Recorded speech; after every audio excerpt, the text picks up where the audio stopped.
I found you quite by accident this evening. Called the number, and my God, unlike calling some of the numbers that you get on the radio with Rush and such, got right through.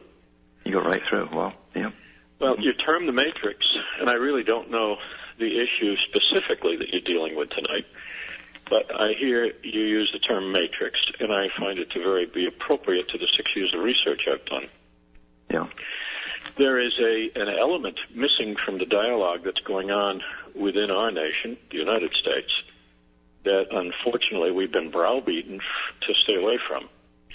As we all know, the poor Jewish people were disadvantaged and beaten up and destroyed in the Holocaust, and it was a horrible event. No one has paid attention, however, to the fact that the Holocaust was in fact supported by the family that in fact created the Federal Reserve of the United States in 1913. They actually planned it from before then in 1897, the Rothschild family. Mm-hmm.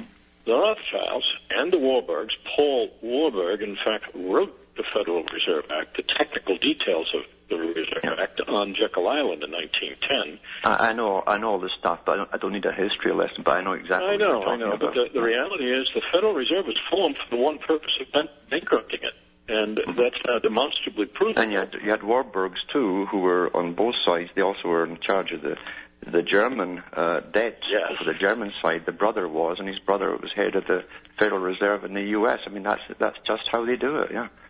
It's just as ludicrous as George Bush Sr. being at a business meeting with his partners, the Ben Laden's family, on the day that 9/11 went up. That's how incredible. Very curious.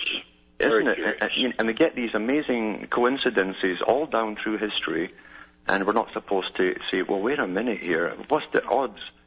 And well, it's even more coincidental when you get back to George Prescott. George Prescott was working for Brown Brothers in 1933. I know, and the Brown, of course, too, and we know all that stuff, and the bank, too, was actually closed down for trading with the enemy. Was set up to be a director in the Union Bank that funneled money to the Fritz Tyson and Crooks families. That's right. And again, you find the same names, the Tyson names and all these, right down to the present time, still getting massive contracts from government and so on and into the food industry. It's always the same few dozen players. But Alan, what we fail to recognize is that we as a government in the United States are over a barrel without a dab of Vaseline in sight. Absolutely. We are a debtor. And we are a debtor to the machine that these people put in place in 1913. I go even further. It's not even 1913. Because you see, they already had control of the gold industry before they brought in Federal Reserve and paper money and all the rest of it. This is an old game. It's gone on for a long, long time. And the key to always is money. And you know yourself, even if you could found a country that did mint its own money, it would be corrupted before a generation was out. You'd have the big psychopaths in at top, controlling it all, deciding how much it's worth. What we find when you look really close, the one world government is a myth, and I'll probably be attacking, and not on purpose, some of the theories that people have had. The goal of the Rothschild and House of Rothschild, because they do date back prior to Lincoln and trying to undermine this nation, but the goal that they've had is to collapse and consolidate currencies. As we know from Natty Rothschild's chant in February of 1812, let me control the issuing of a currency, a nation's currency. I care not who makes its laws. That's right, because he was very accurate there. The whole laws of economics is in all economics books, is that all the laws of any nation revolve around this economic system. That's taught first right off the bat in economic classes. So this is standard stuff. Believe you me, controlling issue. Yeah, and our nation is in debt to these people and their surrogates, and the Bush family. I don't wish to forgive them; their hands are dirty and bloody. But the Bush family, I firmly believe, is on the side of this nation because they got caught dirty back early. You'll find every major politician and almost every politician in history has been part of this scam in every country. Yes, absolutely. Every country. In fact, the poster child is Tony Blair because he's at the top of the heap when you go to the Fabian Society in London, in Britain. Yeah. Having lots of talks on all these subjects and given histories of them all, and the Fabian Society. But no, this is a giant scam. But the world has been run by scams for many, many centuries. Well, and this is just the latest de facto government that's hidden behind all world governments. If you go back to Natty Rothschild's lectures... But even never mind Natty Rothschild. I'll tell you about the Rothschilds. The Rothschilds did not go out to take over the economies of country. They were brought in by the elites of those countries. There's your big link there. If you think that one person could possibly sink the Bank of England and buy up for peanuts and get away with it, with a government with a history of massive assassinations, and let one guy walk around those streets of London without getting him, you're on the wrong track. They brought these guys in for their expertise because the royalty already identifies themselves as a superior species over the ordinary public. I'm sorry, say that again. I'm curious about what you just said there. That missed me. Yeah, the royalty already accepts itself as a superior, more evolved group over the public. I've got the bloodline. And so they don't identify with the people they rule over. The aristocracy never did. And they were very blatant about that in the British histories and all of the histories of Europe. Well, if we go back to the 1600s, we find that the king looked at the Jews, unfortunately, in a very pejorative way, as the king's Jews. He owned them. But the reality was that they lent him money. So he covered them. He assigned them favors, or the crown. Here's the key to this. Here's the key to this, too. And it's a term, it's like everything else, we use terms and like slogans and we adapt them. It's not the Jews. How many of the Jews do you know who own banks?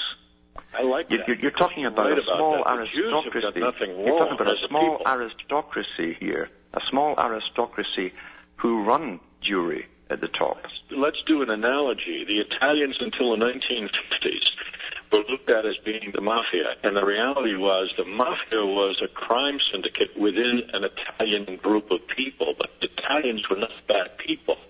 The Jews the same way, but they're not a mafia. They call themselves a brotherhood, and they're within the Jewish people. And the Jews are innocent as a people at large. I agree with you 100%. Yeah, and I'll tell you another thing, too. When the common Jews, because there's an aristocracy and there's commoners, when the common Jews have been useful enough, they're also wiped out because the aristocracy don't relate to them either. How old? Let me ask you, Alan, how old are you? I'm not going into all this right now. But well, the reality is you've touched the nerve. I'm surprised that you've got the wisdom. Most people don't understand that the Jews have been killing other Jews. That's a very... Oh yeah, absolutely. And there's an aristocracy. You'll find the same brotherhood throughout all peoples. All peoples. Well, the Jews, and it's the same thing. For most of us have done a better job. And it's not the Jews. It's not the Jews. It's like saying the Scots or whatever. It's not, or even the Italians. Well, we can call them Zionists. I'm not so sure that's even a fair term. You're talking about people who believe in every culture that they've risen to the top of the heap through evolution, and that they are superior to those below them. And they call those beneath them commoners. I don't know what your background is, and we kind of think we're superior, but on a small level within a family, we enjoy life. But when you deal with some groups, as you're outlining, they believe that they have the ability to dictate to the world. This group that is within the Jewish people, if we will, feel that they are the aristocracy of the world. Mr. Rothschild is known within his Jewish people as the king of the Jews. He's called when the Messiah. Speak to the Jewish people, He's they called will the Messiah, acknowledge but you understand Hebrew terminology, then everyone who furthers a particular goal is therefore called the Messiah. There can be many Messiahs in Judaism. You have to be careful here, because when the Hebrew word Hebrew is used, it is not analogous with the Jew. I'm not going to go into this. I don't need a lecture on Judaism. And believe you me, this audience understands all this history that you think you're giving them to the first time. I don't know who your audience typically is. So they don't need to have all this stuff. Britain set up Israel. They put them there. They funded the darn thing. They got the Ottoman Empire out of there. They set it up for a long-term project that's only Balfour was blackmailed into. Now coming to fruition. And believe you me, once they've served their purpose, they'll have no more purpose for them either. Now, Israel is merely a headquarters for the Rothschild apparatus to build a currency that is issued throughout the world, whether it takes them a century or 3 centuries. Israel wants to work. No, it's not, because you won't have a currency shortly. And if thanks for calling, though. You won't have a currency shortly because they're going into a cashless society completely, and then eventually, as Bertrand Russell says, you'll be issued credits by the state. Now he's talking about the world state. Money is only a means to an end. As long as we believe it's real, we use it. We're trained from birth to go out and earn money, and we do so. And then we pay a lot of it back in taxes. Okay, I'm back on again. So I don't know what's happening here tonight. I'm getting odd things happening with the phone too. But yeah, we don't need lecturers with the same old standard stuff that's pushed out there in the same books.